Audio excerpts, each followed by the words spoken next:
हरियाणा तेजी से विकास की राह पर आगे बढ़ रहा है। इसी कड़ी में आज एक और उपलब्धि जुड़ गई है। केंद्रीय आवास मंत्री मनोहर लाल ने मुख्यमंत्री नायब सिंह सैनी के साथ मिलकर गुरुग्राम मेट्रो का भूमि पूजन किया। इसी के साथ 5,500 करोड़ की लागत से 28.5 किलोमीटर लंबे मेट्रो कॉरिडोर का गुरुग्राम वासियों को तोहफा मिला।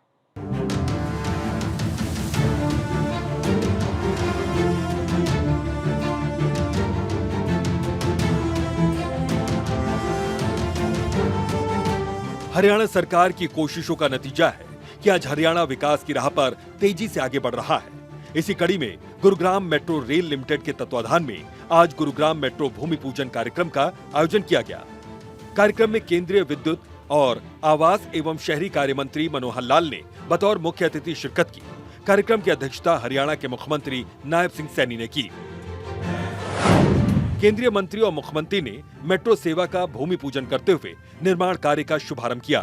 केंद्रीय मंत्री मनोहर लाल ने मुख्यमंत्री नायब सिंह सैनी के साथ करीब 5,500 करोड़ रुपए की लागत से मिलेनियम सिटी सेंटर से साइबर सिटी तक द्वारका एक्सप्रेसवे तक जाने वाले 28.5 किलोमीटर लंबे मेट्रो कॉरिडोर का भूमि पूजन किया। इस प्रोजेक्ट पर 27 स्टेशन बनेंगे।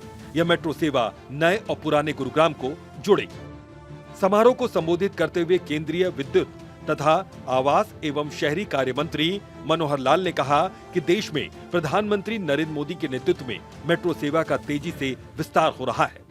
2014 तक जहां तक आंकड़ों की बात है, देश भर के अंदर मात्र 5 शहरों में 248 किलोमीटर की मेट्रो हो पाई थी। मुंबई है, उसमें दिल्ली है, बेंगलोर है, चेन्नई तो बाद में शुरू हुआ, लेकिन कुल मिला के 5 शहरों में 248 किलोमीटर। मोदी जी ने इस पर ध्यान दिया, उन्होंने कहा कि बहुत बड़ा साधन है, हम अपने शहरी नागरिकों को सुविधा दें, यातायात का साधन बहुत जल्दी हमको शुरू करना चाहिए, मेट्रो का विस्तार तेजी से करें। और आज आपको बता रहा हूं 2014 के बाद जिस गति से मेट्रो का काम आगे बढ़ा है, आज 1066 किलोमीटर पूरे देश में मेट्रो हो गई है और 24 शहरों में हो गई है। केंद्रीय शहरी मंत्री मनोहर लाल ने बताया कि शहरी मंत्रालय की तरफ से देश में 10,000 बसें रियायती दरों पर उपलब्ध करवाई जाएंगी। इनमें से 450 बसें हरियाणा को मिलेंगी और 100 बसें गुरुग्राम शहरी क्षेत्र के लोगों की सुविधा के लिए दी जाएंगी। मित्रों, एक यातायात के नाते से बसों की भी यहाँ बहुत बड़ी आवश्यकता होती है। हमने 10,000 बसें ये कंसेशनल रेट पर सारे देश में सप्लाई करने की बात विचार की है, जिसमें 450 बसें हरियाणा को भी मिल रही हैं, 100 बसें केवल गुरुग्राम में आएंगी। उसकी सब्सिडी पर किलोमीटर की केंद्र सरकार देगी। अब ये सारी लोकल जितने भी लास्ट माइल कनेक्टिविटी के नाते से बसों की जो आवश्यकता होती है, उसको पूरा करना भी हमारा काम है। सीएम नायब सिंह सैनी ने केंद्रीय आवास एवं शहरी कार्य मंत्री मनोहर लाल का गुरुग्राम पहुंचने पर उनका जोरदार तरीके से अभिनंदन किया। साथ ही गुरुग्राम को नई मेट्रो परियोजना की सौगात देने के लिए केंद्र सरकार का आभार जताया। सीएम नायब सिंह सैनी ने कहा कि आज गुरुग्राम के लिए बड़ा ऐतिहासिक दिन है। ये मेट्रो रेल सिर्फ दूरी कम नहीं करेगी, ये मेट्रो रेल दिलों को भी करीब लाने का काम करेगी।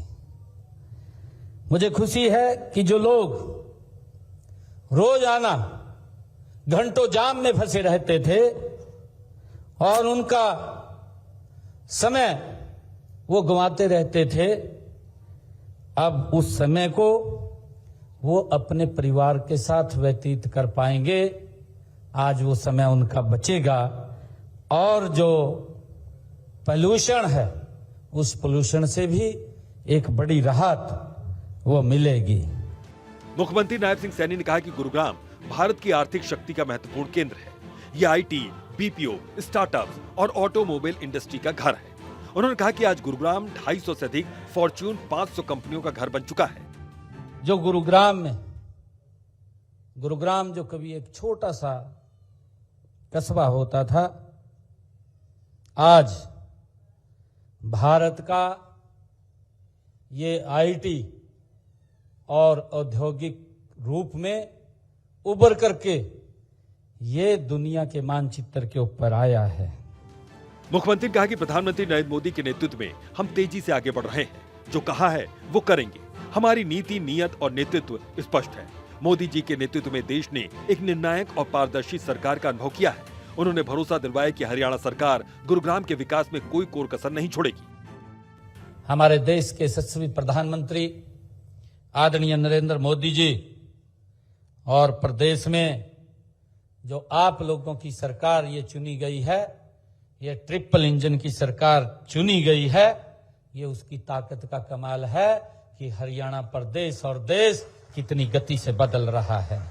बता दें कि मेट्रो के 28.5 किलोमीटर लंबे इस कॉरिडोर में 27 एलिवेटेड स्टेशन होंगे, जो पुराने और नए गुरुग्राम को साइबर सिटी, उद्योग विहार, रेलवे स्टेशन और द्वारका एक्सप्रेसवे से जोड़ेंगे। यह परियोजना न केवल गुरुग्राम को आधुनिक परिवहन नेटवर्क देगा, बल्कि लोगों की रोजमर्रा की भागदौड़ को आसान बनाएगा।